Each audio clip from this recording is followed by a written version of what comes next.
Hey, it's the MorrowMarriage podcast, guys, and we have a story to tell you today.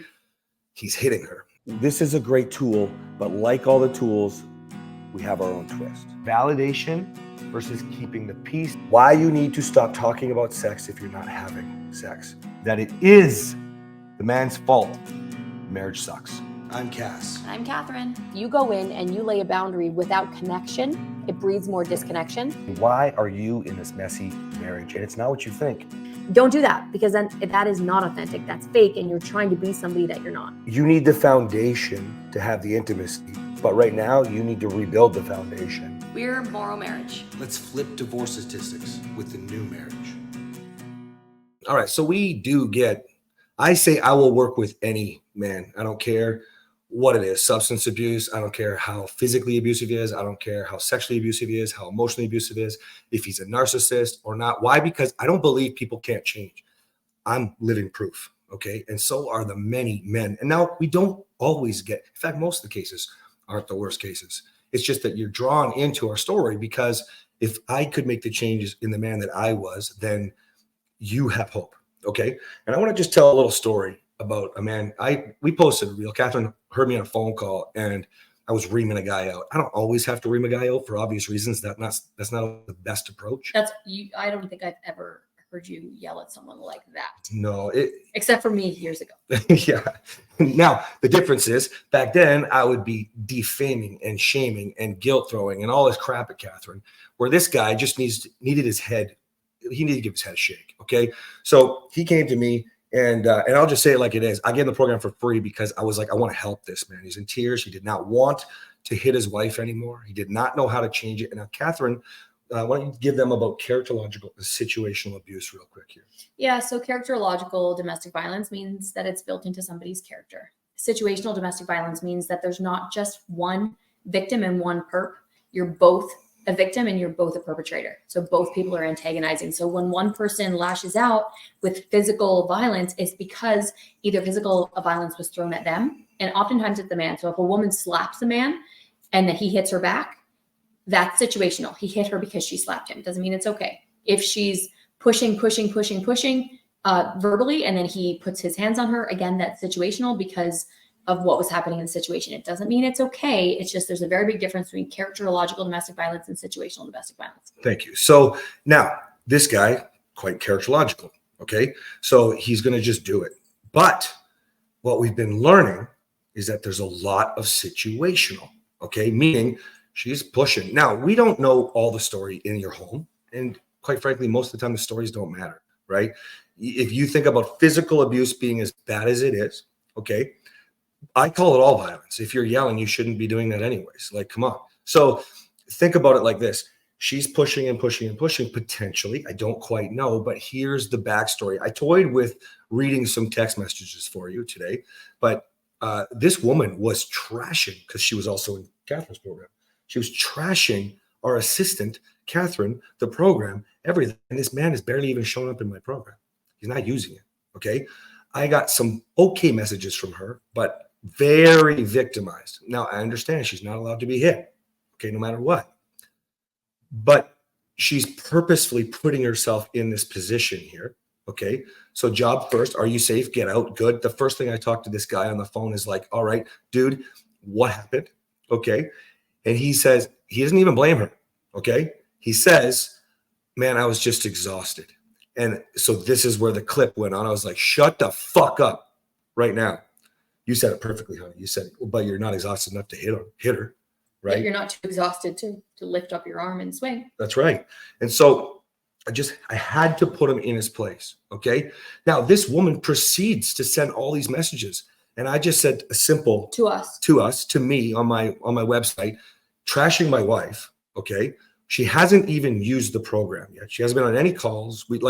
So let's back up for a second. Okay. So when we admitted this couple into the program, so he will admit men into the program no matter what they've done, because he believes that the program is that good that it can help men. And if men are willing to do the work, he's going to help them. He's not going to tell somebody, he's not going to sit here and say, you can't change, because like he said, he's living proof. I do not take women into the program that are in a situation that might be that might involve characterological domestic violence, because it can be really dangerous. The way that I teach things, if you're getting hit for no reason, then it's quite simply out of my scope of practice and my team. And we have licensed marriage and family therapists. We have pastoral counseling. We have a lot of different things in our program. We don't deal with characterological domestic violence. We only deal with situational. Now, when they came to the program together, I said, I will make an exception and I will help her, provided he is in the program and he's doing the work. Right. So what happened was she reached out to one of my platforms last night and got my assistant. My assistant very diplomatically said, please call the domestic violence hotline. Please reach out to the authorities in your area. Unfortunately, we can't help you. This is outside of our scope of practice. We cannot allow you to stay in our program because we believe that our program teaches you to be more engaged with your partner. If your partner is characterological and he's hitting you all the time, you don't want to be more engaged. You need to remove yourself. So with that said, I read all the messages. My assistant said, please do this, this, and this. Unfortunately, this is outside of our scope of practice. This isn't something we're comfortable with. We will call on your behalf. Please give us your husband's name. Please give us your address. And she proceeded to tell my husband that it was us that we were the ones that were in the wrong. Oh my gosh. And threatening things like a bad review, whatever. I could care less, man. We have so many positive reviews. I'm not again, you're not using the program. He's not using the program. And then you trash my wife. And I'm not going to sit there and try to convince you. Okay. And this is really important for where I want this lesson to go. Okay. Listen, I just sent a simple message back. You didn't even say thank you for how I read. Like, I don't need the thank you, but how could you be trashing my wife, me, my program, our staff, telling yourself you're not writing disrespectful messages? That's why I toyed with reading them to you, but it's not screenshotting. And it's not worth it though. But you can't argue with crazy. You can't argue with crazy, guys. So the lesson that I want to leave with you today is, of course, we don't want this woman to be getting hurt. Of course not. Of course not. We don't want anybody to get hurt, man or woman. And it's not just women that are getting hit, guys. Some of you women are acting. Yeah, I have a lot of men in my program where she's the one hitting. Now, forget hitting. You both could be the ones yelling, or maybe one of you's yelling. Shutting down is just as unavailable as yelling. Okay, it's just different. You got to stop justifying all this crap, because whether or not you don't approve of the hitting, the yelling, the kicking the balls, the divorce papers, the affair, what are you doing? If this is how she's speaking to us, lying to herself about how she treats people, then what is she saying to the man? What is she saying to him? She's not probably hiding, right? And she's just victimizing herself. Listen, get yourself out of this situation. Get yourself safe. Sure, let me handle this guy. I'll do the best that I can. He's supposed to want to. If you watch that clip, you wouldn't see the few minutes before, and you wouldn't see the 10 or 15 minutes after, where the tone was totally different. I reeled him in. I got him go. Hopefully we can do something with that. But no matter what, I told him he's not allowed to go home. He has to call her and let her know with a voice note, not a phone call, a voice note, that you're safe. I'm not coming home. I'm going to stay. And I'm not going to say where he was at, but he was at a good place, a better place at least. And I said, now we need to make a structured plan for you to be in the program, to get on the calls, to be doing this, and you're not to go see her. So listen, why did I do that? Because if he's characterological more than we know, then he's already not supposed to be there right now. He needs to get himself some help. Number one, like the narcissist that can't change, I call bullshit. You just do things differently than what everybody else will tell you. Okay. Two, then if he's situational and she is triggering, which I can only assume from the messages that we got. If she treated my staff that way and she doesn't know us and we were being diplomatic, and I say we loosely, it was one person. If she was being very diplomatic and she was treating that person that way, how is she treating someone that's close to her? You guys have all seen, domestic violence is, most people don't know that domestic violence exists. The people that it's happening to, you don't know why, because maybe someone's married to a narcissist like my husband. No one would have ever guessed. And in fact, when I started telling people didn't believe me. Right? That's right. Because he had a mask on in public. So when someone treats someone outside of the domestic union poorly, there's something going on there, right? And I just want to end. I'm not saying that she should have been hit. I'm not saying that she of course not. pushed him. I always say that it's not okay, but it's also not okay to treat another human being with disrespect, whether it's me, my staff, my husband, your wife, your husband, your kids. Get a hold of yourself control yourselves and get the help you need to treat people kindly and be the best person that you can be. And that's kind of that perfect segue into how I'd like to end this right now. I want you guys to think about it like this, okay? If she is causing any of the pain that's coming her way, you frame that differently. Yeah, okay. So she's not causing the pain. If he's being triggered by her or she's pushing a little too hard, he's the one that's still losing control, but she's also losing control. So if she has any part in it and it's not characterological and it's situational because they're both victims and they're both perpetrators, is what my husband is trying to say there. Thank you for clarifying. So here's the thing. There's a codependency. Almost always you pick the same type of person, right? Maybe that's something from childhood. Maybe that's something from past ex. Maybe that's like I was cheated on a lot. I know exactly why I was cheated on back in the day by all these women. Okay. Now, here's the thing. I picked the same one and got worse and worse and worse and worse until I met Kathryn, who was not the same. It was broken mold. I wasn't dating for a year. I was doing things differently. And then I didn't know how to be different. But you've heard on Kathryn, on the episodes earlier, Kathryn's talking about how, there was something in her that she needed to fix to pull somebody in like me. So it's this victim perpetrator thing. You codependently build these things. It didn't just happen. Almost always. The problem that you have didn't just happen. So you have to look within, right? Are you doing anything to get that disrespect that you don't want?